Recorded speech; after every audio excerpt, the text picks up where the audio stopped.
ቁጥር 14 ለአሕዛብም ሁሉ ምስክር እንዲሆን ይህ የመንግስት ወንጌል በዓለም ሁሉ ይሰበካል፣ በዛን ጊዜው መጨረሻው ይመጣል።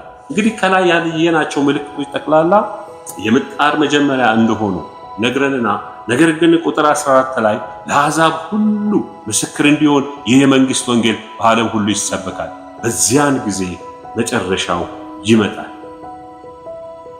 የመጨረሻው መጨረሻ ምልክት የመንግስት ወንጌል የልጁ የኢየሱስ ክርስቶስ ወንጌል በዓለም ሁሉ ምስክር ይሆን ዘንድ ይሰበካል፣ በዚያን ጊዜ መጨረሻው ይመጣል።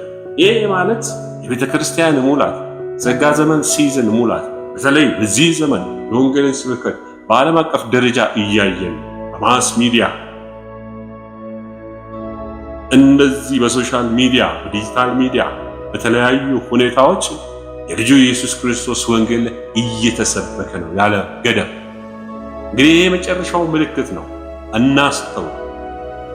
ምስክር ይሆን ዘንድ ለአሕዛብም ሁሉ ምስክር እንዲሆን ይህ የመንግስት ወንጌል በዓለም ሁሉ ይሰበካል፣ በዚያን ጊዜ መጨረሻው ይመጣል።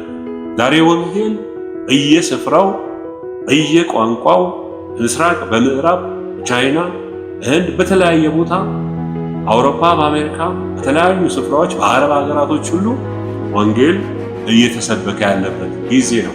ምክንያቱም እጃችን ላይ ያለው መሳሪያ በተለይ ሶሻል ሚዲያው ቲክቶክ የተለያየ የምንጠቀማቸው አፕሊኬሽኖች ጠቅላላ የልጁ የኢየሱስ ክርስቶስን ማዳን የመንግስቱን ወንጌል እየሰበኩ የዚህ ቃል ፍጻሜ ነው። የዚህ ቃል ሙላት ነው።